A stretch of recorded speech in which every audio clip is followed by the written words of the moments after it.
This is World to Win, bringing you the latest news and analysis from a socialist perspective. Hi everyone and welcome to World to Win. Before we start, I just want to remind everyone to first of all like and also share and subscribe to our channel as well. And also we're available in podcast form if you don't want to watch a full YouTube video on every possible podcast platform. So check that out as well and subscribe on these platforms as well. But before we go into the episode, I want to say hi to my co-host Toya. How are you doing, Toya? Hey Yara, how's it going? I'm good. It's getting really hectic here with things to do and getting out again. So really exciting times. How is it around there? Same, getting hot, and I'm glad we're kind of taking it back a little bit with a theoretical episode, as we like to call it today. Yeah, I know we both really enjoy these ones, and I'm also, it's one of these things that, every time we record an episode like that, I feel like I'm becoming a better Marxist, so it's always good to have those. Well, Yara, I'm not going to lie, I have a little anxiety because I had to read this book in college, and I got an F on the exam, and so my Marxist professor allowed me to retake it, and I got a D. So I'm very excited for this episode because, I can redeem myself in the eyes of Dr. Allen at Framingham State. Hopefully our guest here can help us do that today. Yeah, and I think because it's such, we haven't even said what we're talking about today, but we're building it up, Yara. We're building it up. I mean, everyone has to already know what we're talking about because I think if there's one Marxist text that we learn in university or in college, it's this one. It's the Communist Manifesto. And, we're in a show called World to Win. This is actually the quote that ends the manifesto. So it's actually really interesting that we haven't yet had an episode about this. But I think this is, again, a really good opportunity for both, the most advanced, experienced Marxists who've read this text over and over and over again, and college students or university students who have never read it and now are getting into the ideas of Marxism through this text to kind of understand its relevance for today and not just, what we get taught in school. Absolutely. And how we can apply it. That's the most important part, I think, that we actually miss when we're studying in school is how we can apply the lessons of this book to today's, class struggle. Yeah, I know. And it's a book that was written by Marx and by Engels in 1848. And it was published in 1848. So obviously a lot has changed since then, but it's still relevant today.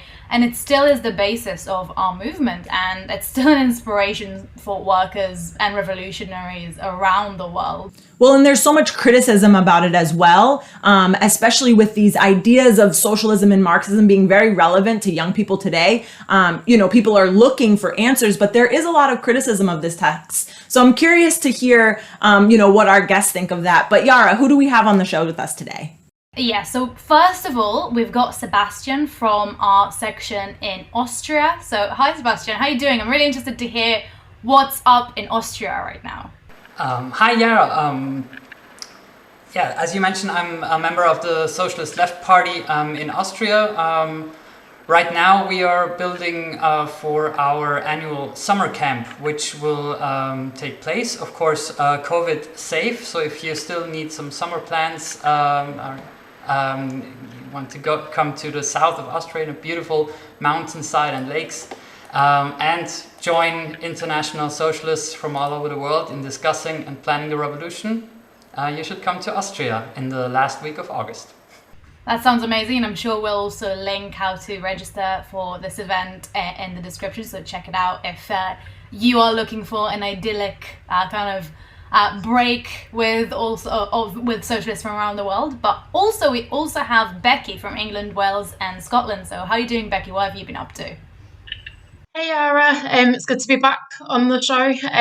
One of the main things that's been exciting here is that currently public sector workers are balloting for strike action over pay. So we have NHS workers that have just been offered a 3% pay rise, which is actually a pay cut, and local government workers that have been offered 1.5%. So we could be looking at coordinated strike action across the public sector in the autumn, and that will be exactly 10 years since we saw a 3 million strong public sector general strike back in 2011. So that's quite exciting for us here. That's great. I mean, obviously not these kind of these pay rises, pay cuts are not great, but it's great to see that workers are, preparing for action. And I think this kind of leads us really well into this discussion about the Communist Manifesto, because I feel like so many people in this period that's definitely, going to bring more and more of these kind of worker struggles are going to pick up a copy of this book and try to understand the nature of the system through this book. So I want to start by asking the first question. So I think we talked a little bit about the first part of this book, which is bourgeois and proletarians. And it's kind of like a short history of capitalism. And it kind of talks about what makes it so different to the economic systems that came before it, even though they obviously still share a lot in common. And Marx and Engels spend so much time talking about capitalism and its nature, but also specifically about the revolutionary role that the bourgeoisie have played at the beginning of the system. So what does that mean? What does that actually mean, Sebastian, when we say that the bourgeoisie played a revolutionary role? Does that mean that we all need to join up with the bourgeoisie in order to create a socialist revolution? Yeah, I'll just go ahead and ask my boss to join the revolution.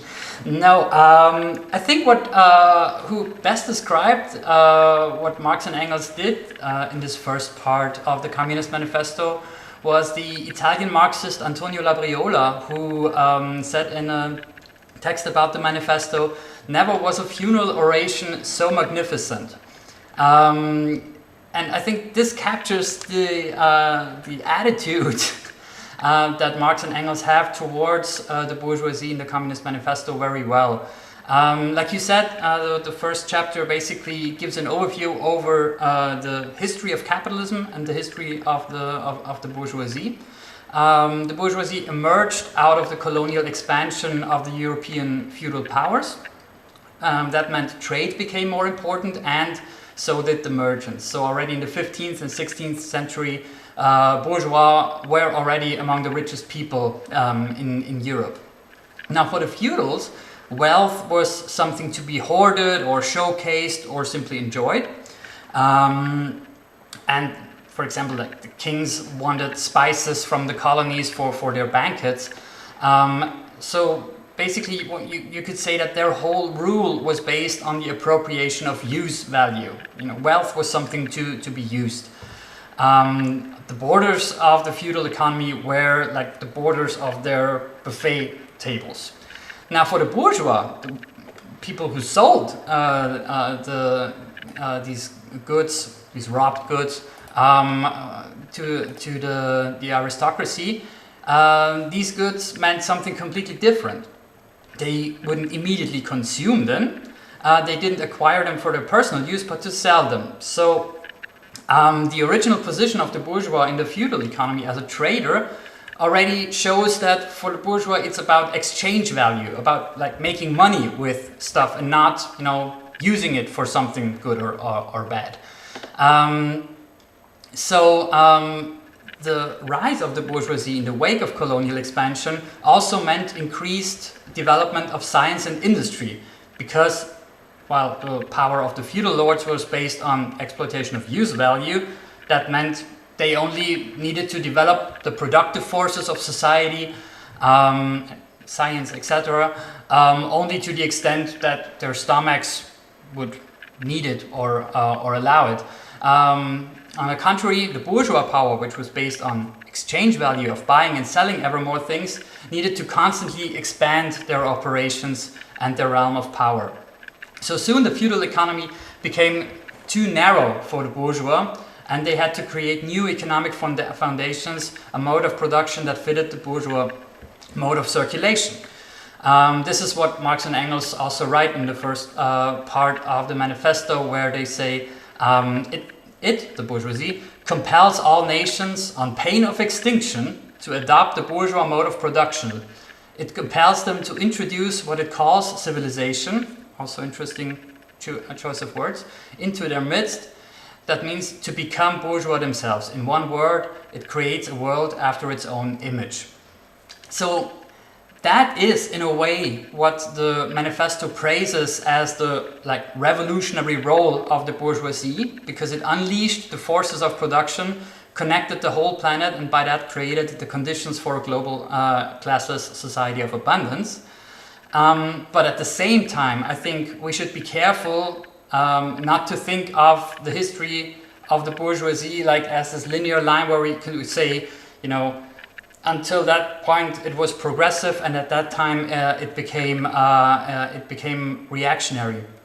At the same time, actually, Marx and Engels were very clear that they were not cheerleading the bourgeoisie in this process, but actually in the manifesto and in many other of their writings, they made clear that every so-called progress the bourgeoisie made was also an act of oppression. For example, the colonial expansion, which connected the world, is also the history of genocide and slavery, of course. The so-called primitive accumulation, the process in which former peasants and other feudal serfs turned into proletarians, was a brutal process of expropriation and incarceration. The destruction of the house industry laid the base for the modern form of women's oppression, or it changed the form of women's oppression.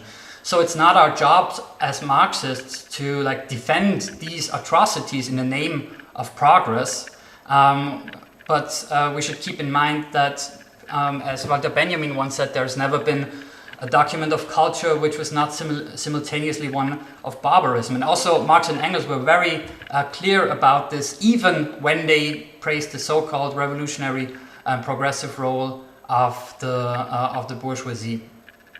Thanks so much, Sebastian. Yeah, I think it's really important that we talk about, not just when we're talking about capitalism, not just the bad things about capitalism, which is important that we're fighting for, but we do need to acknowledge progress, which is something that's kind of, I think, hard to do when we're talking about the need to change for society. And I think this text is a good starting point to be able to historically explain the processes that we've lived through. But Marx and Engels wrote this book, as Yara mentioned in the beginning, a very long time ago, but about a place in the world that was experiencing an economic system that hadn't yet, traveled around the entire globe. In Europe, the capitalism was, thriving, if that's how we want to describe it. But in other parts of the world, in the underdeveloped world, the economic systems were very different. So does that, affect the way that we can use this text? And, how can we explain that, considering that Marx was writing about a place and time that was very different than the rest of the world? First, I think it's true to say that Marx and Engels focused on European capitalism, which they saw as capitalism in its most pure form, where it was also possible for them to analyze the development and the contradictions of capitalism in the most clear fashion. On the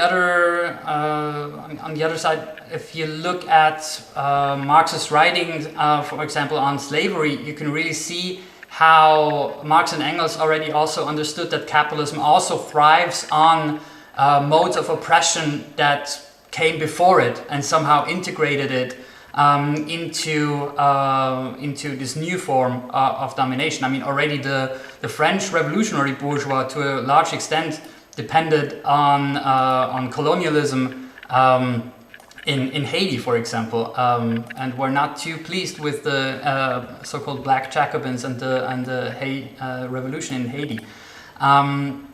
So I think in that sense, Marxists always already thought about, analyzed, and also fought, battles outside of the epicenters of capitalism. On the other hand, many things that Marx and Engels analyzed for 19th century European capitalism became features of global capitalism that now rules, the whole world as we know it. For example, already in the Communist Manifesto, they talk about crises of overproduction. So whereas in former economic systems, a crisis would appear because there was too little of something, a shortage of corn, etc. And in capitalism, crises appear absurdly because there's too much of something and it can't be sold for a profit. It's not that people have too much under capitalism. The big majority does not. But the fact that things can't be sold for a profit suddenly becomes a factor for a crisis under capitalism. Just think of how many thousands of tons of food are deliberately destroyed under capitalism, while millions starve just to keep prices stable.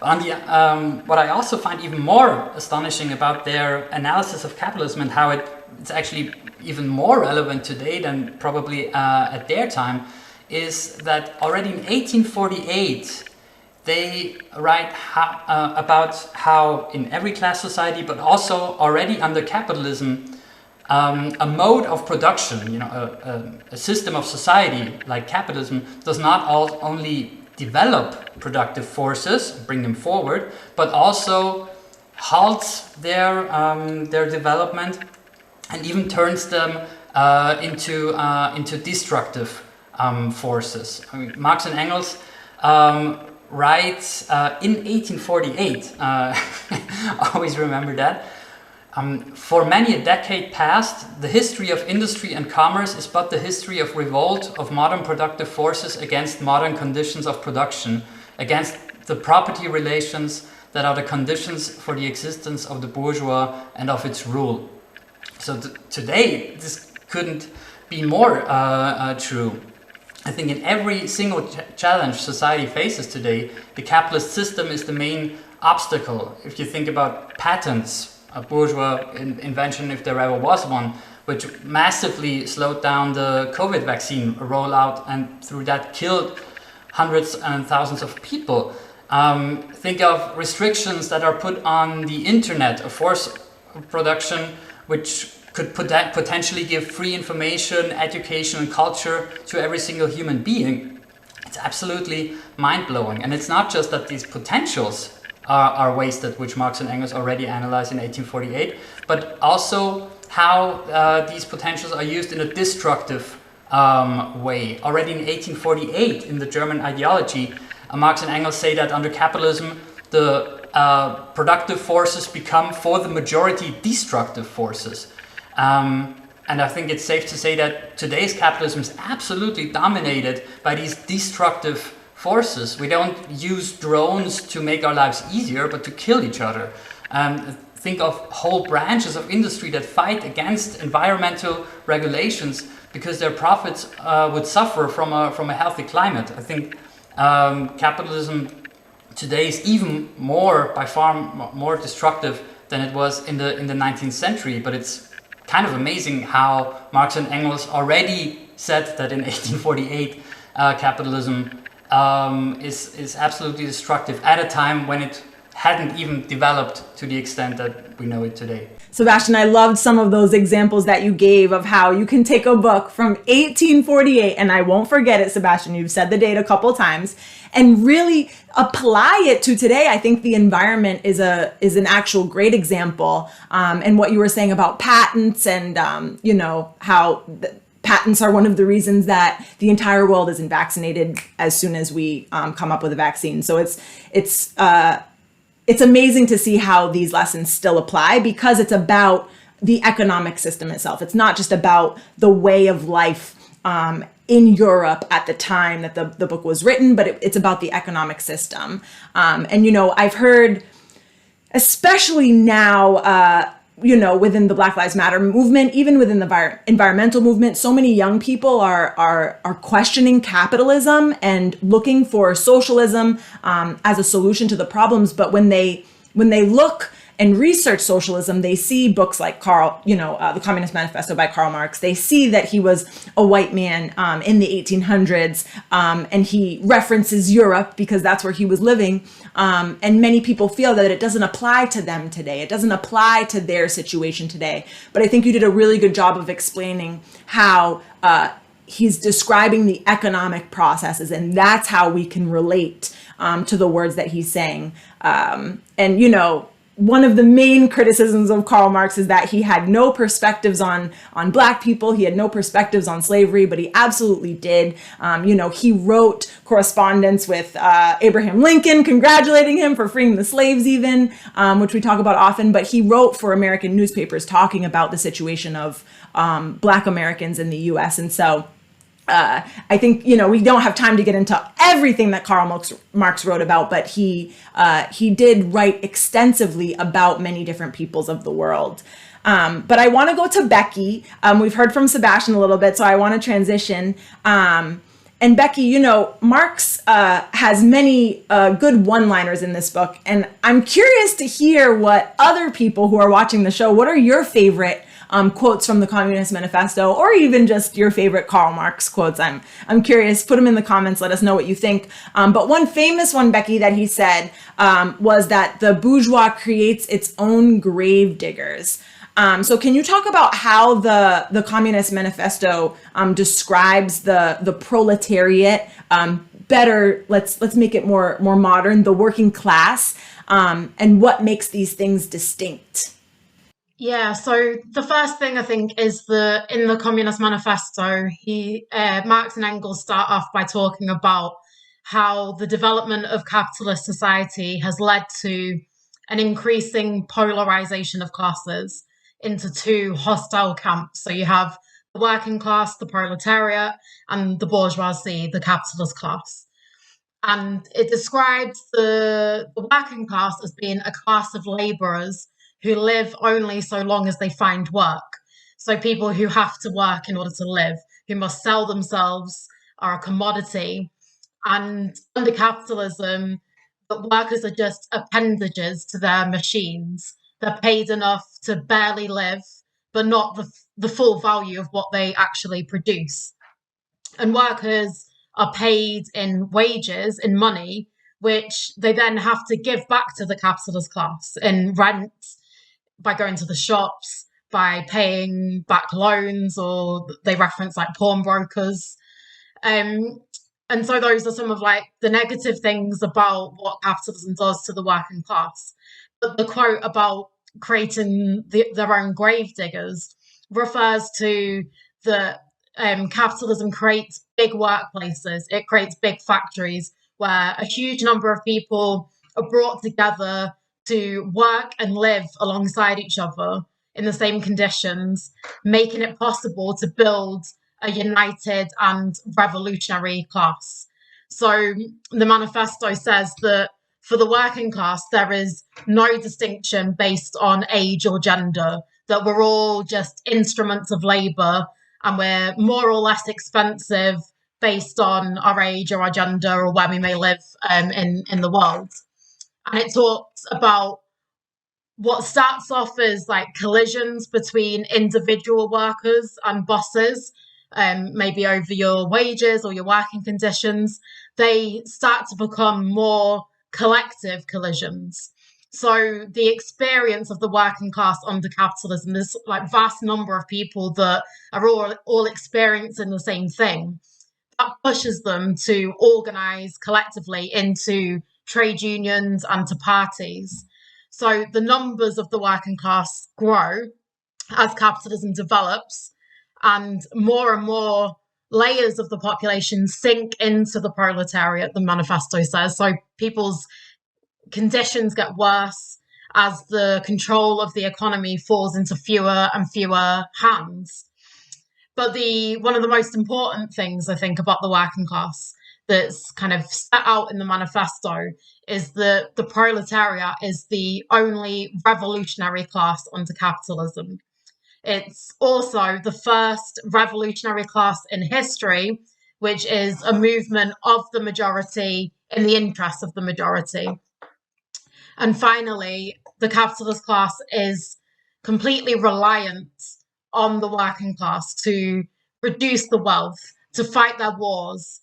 And I think that we see in this the working class's power, that we can see that is able to bring production and society as a whole to a halt, but also in being able to organize as a class for itself. It can fight to take political power and run society democratically in the interests of all. And that is also what's being put forward in the Communist Manifesto, not just kind of analysing what the working class is under capitalism, but what it would be under socialism and the power that it has. Yeah, and I think, when we talk about kind of the proletariat, and when we talk about kind of like the proletariat in 1848, we think about this very, grim image of these very dark factories and the horrible conditions that the working class were living under at the time. But a lot has changed since then. And I think one of the main things is that nobody in 1848 could kind of foresee how much bigger the working class is going to be. It's massive now. It's massive to a degree that wasn't even comprehensible at the time. But it's not just much bigger, and it doesn't only kind of hold more and more of the population, because, there's always this kind of, I think, kind of bourgeois propaganda that we hear today about how the working class is tiny and now everyone's middle class. And if we take this definition of what the working class is, like you explain, we see that most people are working class today, like by far most people. If we look at the people who don't own the means of production and have to sell their labor, I don't know many people who don't fall within this category. So, but by the same time, we do see a lot more kind of stratification within the working class. And obviously that image of the factory workers being ground to the ground until, like for hours and hours and hours. This image obviously still exists today, especially in the undeveloped world, but it's less common to what we perceive as the working class now, especially in the kind of like advanced capitalist world, but also in many other places. So can you explain how the working class has developed, and do we still think that the manifesto applies even to this new layer of the new working class of today? Yeah, I think that when you and Toya were speaking at the beginning about kind of learning about this in university, I think that's one of the main messages that they tried to push, is that like the Communist Manifesto is like outdated now because these things don't apply, and that the working class isn't the same as it was in 1848. And I think that in some countries, the working class, in the sense of what jobs people do, it does look very different. So, like, for example, in Britain, no one works in a mine anymore, and that's mainly because they were closed. And many other industrial workplaces no longer exist because they were moved to other parts of the world where the capitalists were looking for cheaper labour. But as you say, in many countries, some of these horrendous conditions still exist. So there's miners, all over the world, in countries like South Africa, that are working in very dangerous conditions. We have like the modern kind of equivalent of, some of the factories that existed in Britain and Germany, and like some of the sweatshops in Myanmar and other countries. And we can say that some things have improved, like child labour doesn't exist in many countries. People may generally work fewer hours than they did in the 1800s, although probably not by a lot. And there may be more health and safety measures in place, but all of these things have been won by the working class. And there's still many basic things that workers are fighting for internationally, the right to join a trade union. We've seen under COVID, workers having to fight for PPE and the right to work in a safe environment. So I would say that basically not a lot has changed. Workers in some countries may feel that they're not working class because they work in a secure, well-paid job. Their living conditions are significantly better than a miner in the 1800s. But I would agree that it's capitalist propaganda, that this idea that the working class no longer exists. And I wanted to give a couple of quotes from the Communist Manifesto, which I think are incredibly relevant to today. One is, as the repulsiveness of work increases, the wage decreases. And I think that's completely true of some of the most lowest paid workers that we've seen in the last year who are suddenly deemed essential by the system, but work in some of the worst conditions with the lowest pay. And also another quote, that in proportion as the use of machinery and division of labour increases, in the same proportion, the burden of toil also increases, whether by prolongation of the working hours, increase of the work exacted in a given time, or by increased speed of machinery. And I think we can see this with like the big developments that have taken place in technology since 1848, that those haven't been used to make the lives of working class people easier. If anything, things have got harder in the workplace, the levels of kind of monitoring and so on that goes on in many workplaces. But I think that the most important point for Marxists is what you were saying, Yara, about how the working class has grown, that's grown numerically. It's a majority in every country, but it's also grown in strength and power in that time. And so, if anything, like the points that Marx and Engels are making in the manifesto are even more relevant and even more important to 21st century capitalism. Thank you, Becky. Yeah, I completely agree. And I also think that, even though there was definitely improvement in the conditions of the working class, if we're looking at it on an average, since 1848, we're still seeing so many workers in the underdeveloped world in very similar situations that were in the 19th century. But also, this emergence of the gig economy, I think really shows how capitalism will try as much as it can to take away all of the rights that were won within the boundaries of the system and kind of push people to those kind of worst conditions that they can. And present it as this new, modernized way of working. You can choose your hours, but in fact, we know what actually happens. It's poverty wages with no actual, guarantees and no employment rights that were won with the sweat and blood of workers throughout the years.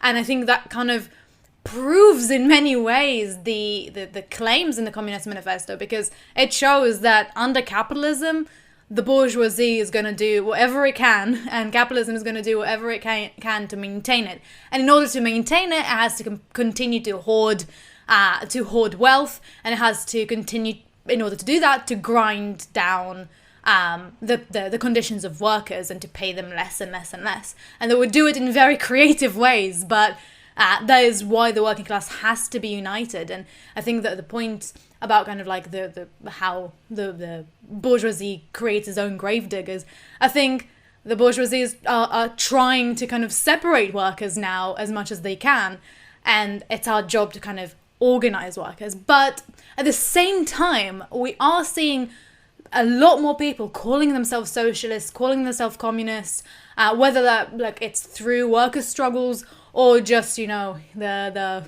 plain the good old social democrats that we're hearing about. And actually in the manifesto, Marx and Engels discuss very extensively the different kind of types of socialism, types of communism that existed at the time. And they like, a lot of them don't really exist today, but they do have this big section about something that I think is still very obvious today, this bourgeois socialism.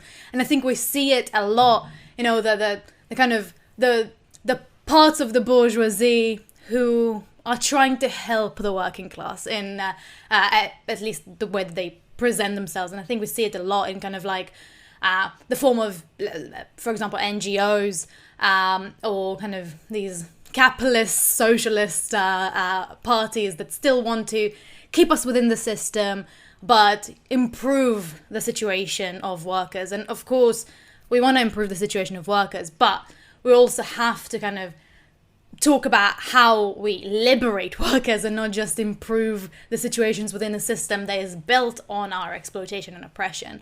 But I think what's interesting about the Communist Manifesto is that it very clearly defines what is meant by communism. So I was wondering, Sebastian, can you tell us what is communism according to Marx and Engels? I will try to. First, I think, or maybe the best way to approach like their understanding of communism is maybe just quickly going through their criticism of these different types of socialism that were around at their time. And I think in some ways, or you know, are still around today, or even like re-emerge today. The first like trend of socialism they criticize is what they call reactionary socialism. These are, you know, by that they mean people who don't want to go beyond capitalism, but kind of like behind it. This reactionary socialism romanticizes pre-capitalist societies like the European Middle Ages. And also this reactionary socialism was pushed mostly by petit bourgeois thinkers who only criticized those aspects of capitalism that undermined their own standing as property owners. So as the Trotskyist Abraham Leon later put it, they wanted to be anti-capitalist without, you know, stopping to be capitalist. And this ideology is, of course, a recipe for disaster.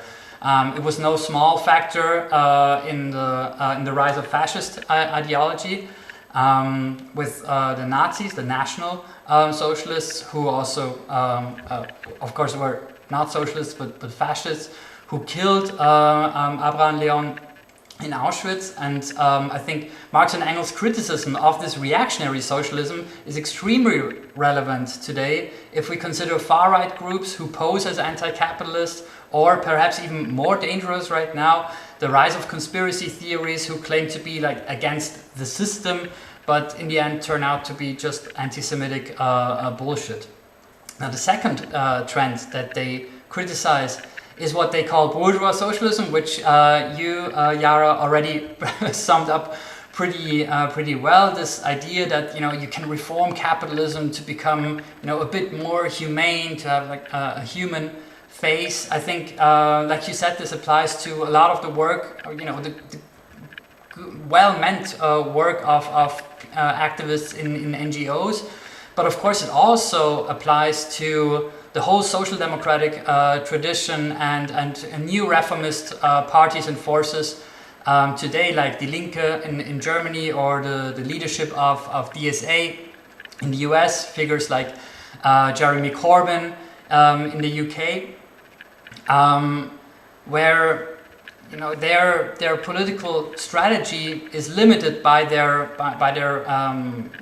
foundational analysis, and they cannot show a way beyond capitalism and cannot propose a revolutionary strategy that actually can overthrow capitalism.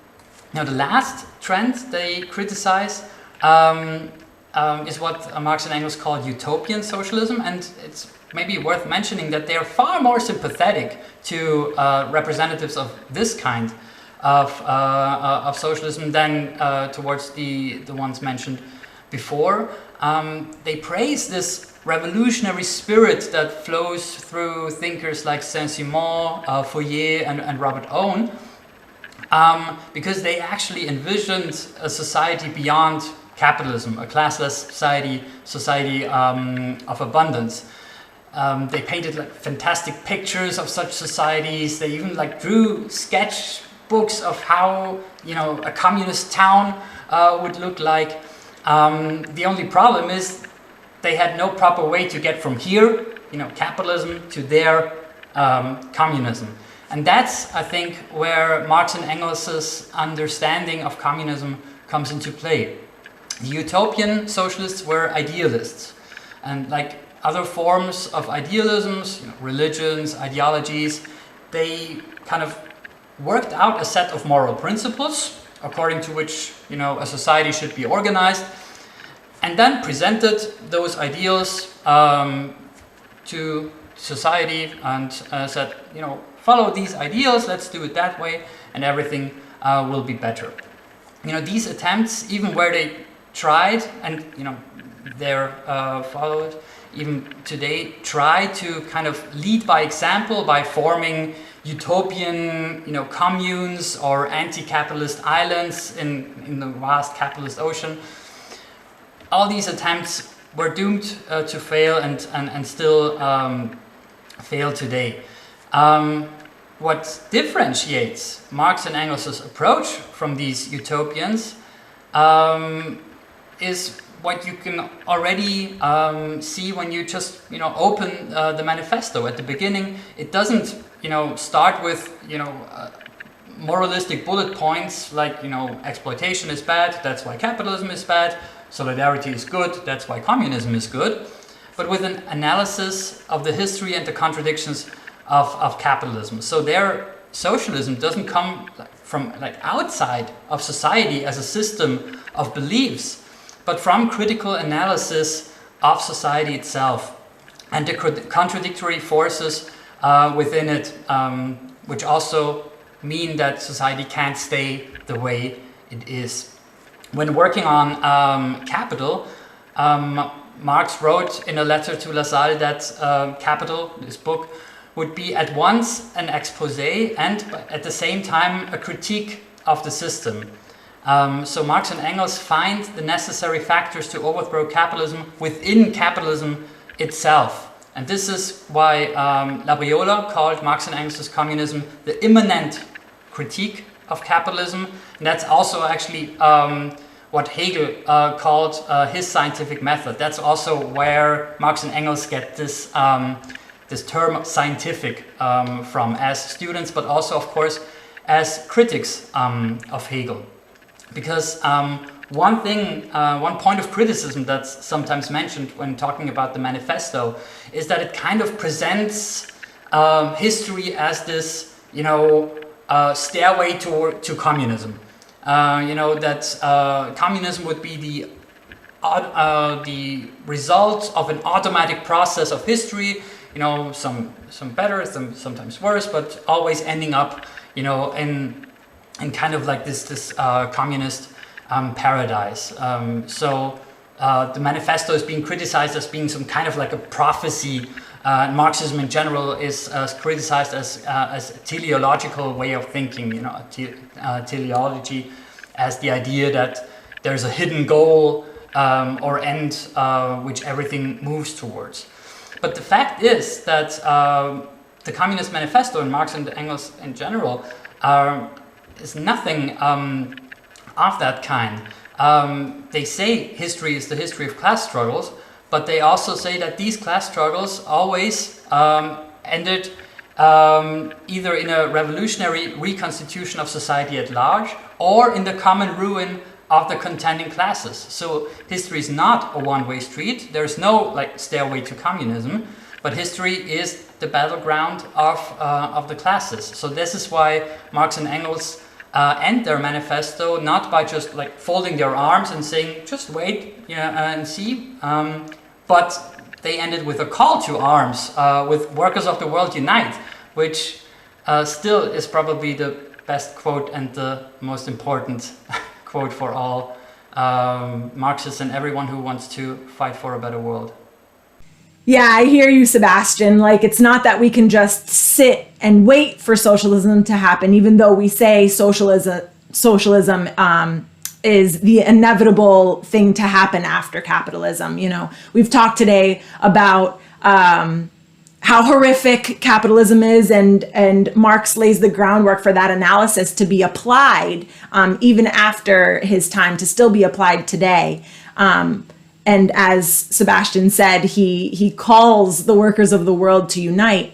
And it's not that workers of the world haven't tried to overthrow the system. There have been revolutions that some have been successful, like Russia, but many have not been successful. So Becky, what do you say to that? What was Marx talking about? What are we supposed to do in order to have a successful revolution, to transform our society and to save our planet?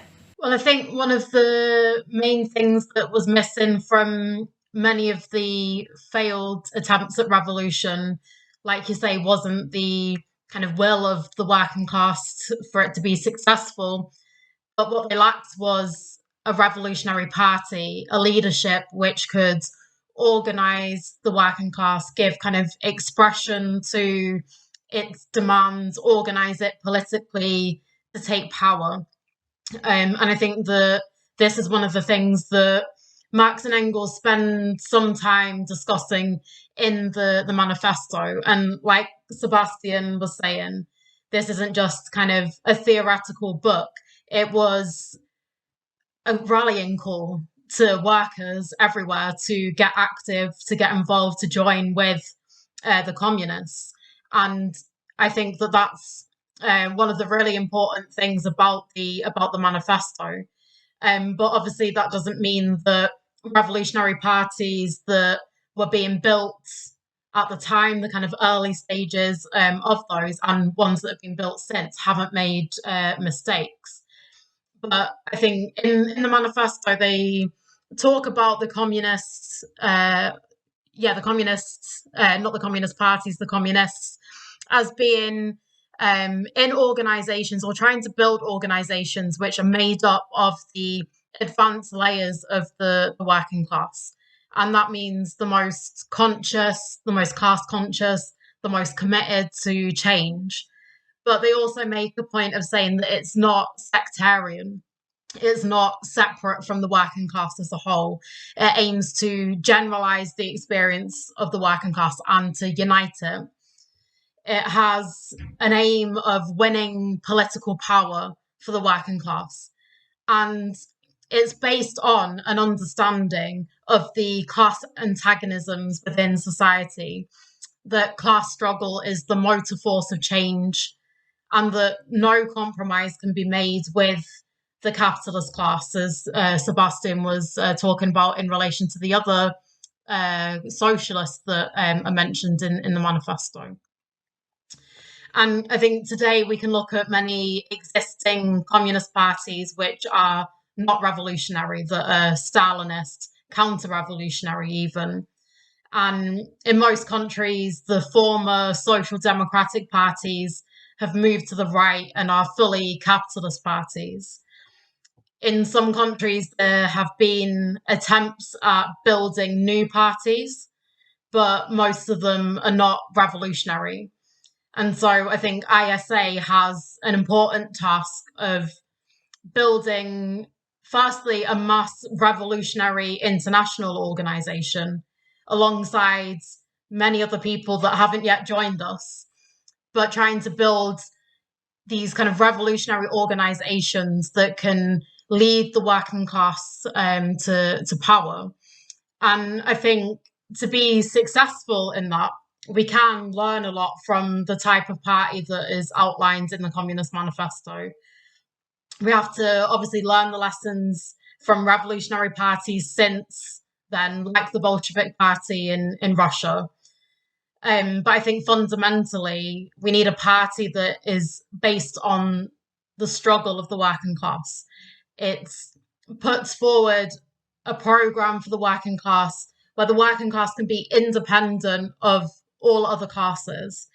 And that means understanding the power that the working class has, being theoretically armed with the understanding of capitalism and the need for socialism, the idea that capitalism won't just disappear automatically by itself, that it needs the conscious involvement of the working class to overthrow the system and to take power out of the hands of the capitalist class and put that into the hands of the majority.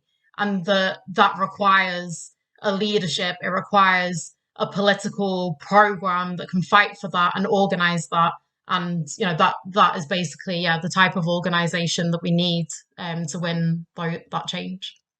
This has been a great discussion. As I said in the beginning, I wish I had had this discussion before I went to take my exam in college, because, I mean, we didn't go chapter by chapter or line by line of this book, but I think the most important lessons that we can take is how to apply that today. As Becky said, sometimes in universities or colleges, I'm starting to speak like you, Becky, you say university, in college, they tend to focus on the historical facts as opposed to the historical significance, and how we can use these lessons and apply these lessons. And I'm sure there are tons of professors that aren't trying to get their students to apply the lessons to the class struggle today. But we, as a Marxist organization in the International Socialist Alternative, that's why we study history. That's why we read these theories, is so that we can use these lessons to apply to the struggle that we're fighting today, to fight for a better world.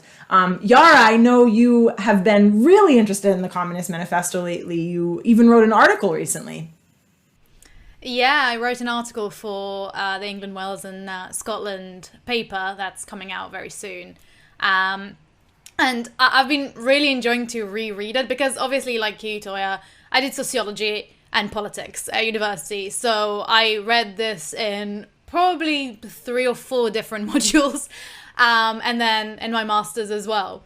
But and obviously also in kind of the political life, because I think like every Marxist needs to read this. I think we haven't mentioned it really, but it sounds like a really daunting text because it's called the Communist Manifesto and everyone's talking about it so much, but it's actually a really short and easy to understand document. Like, the purpose of it was propaganda. The purpose of it was exactly this, to get it out to workers and to explain what this movement is. And like Sebastian said, a call to arms for these workers to join the communist movement. So it's actually super simple to understand and really quick and easy to read. I don't think it would take anyone more than an hour and a half to read the whole thing. So I will say that if you watch this and you're still interested, which I'm sure you will do, go and read it. Really easy. But because I read it so long ago and it's such a short text, when I had to reread it to write my article, I remember just how strong and powerful this text is. Like, Marx and Engels take all of these issues that we talked about and say them so, bluntly and so well in ways that are even, I would say, spicy for today even.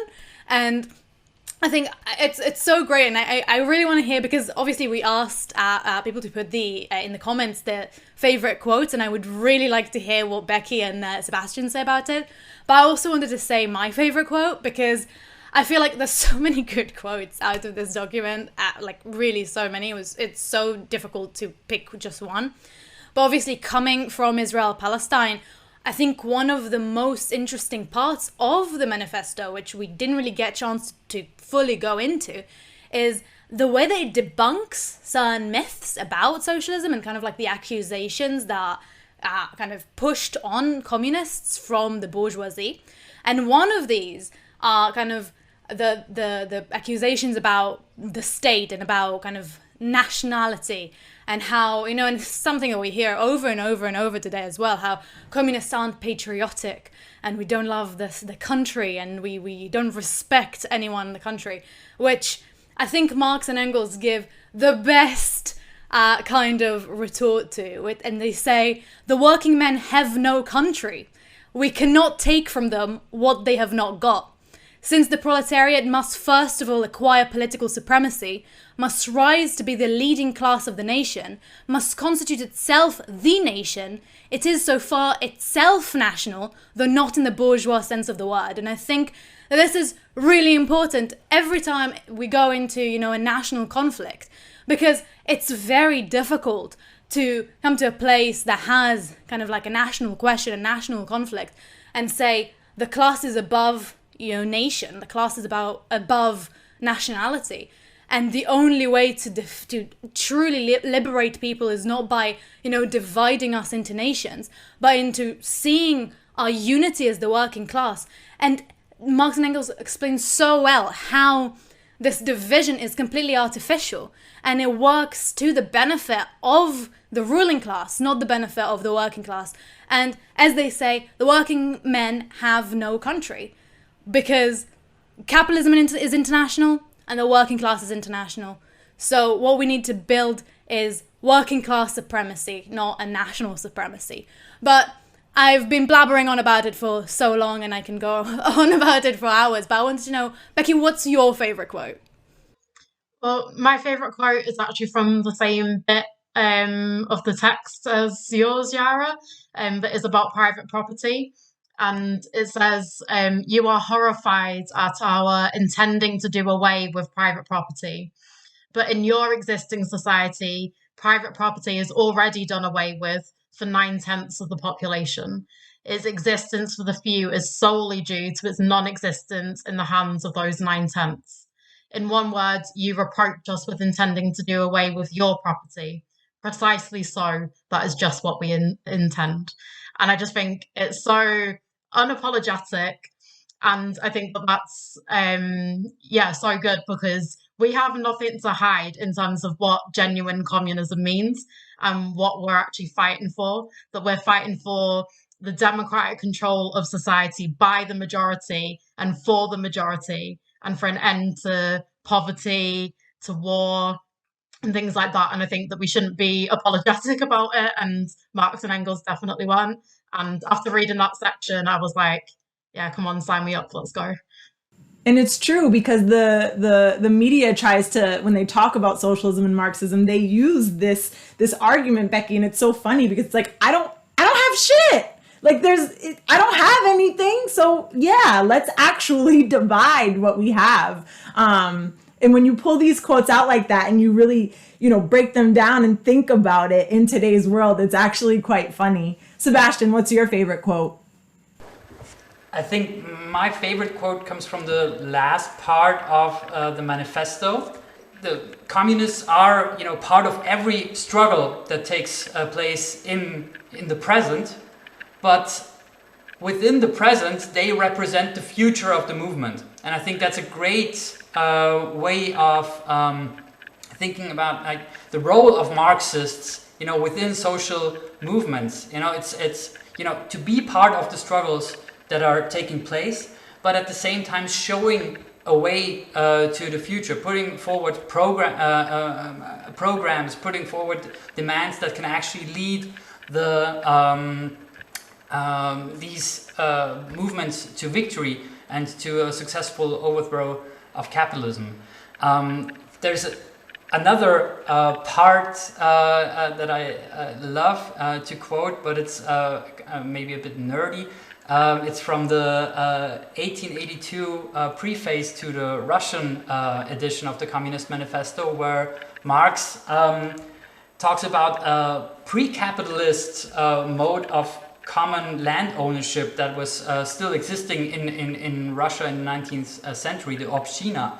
And he asks the rhetorical question, can this form of communal land ownership directly go into a higher form of common ownership, communism, or does it need to go through the capitalist expropriation process to then become nationalized again? And he says the only real answer to that is the revolution in Russia teaming up with the proletarian revolution in the rest of the world to get into a symbiosis and save those forms of communal ownership into a higher form. And I think that's a great way of bypassing not just this anarchist way of thinking that you can just directly jump into communism, but also against this Stalinist,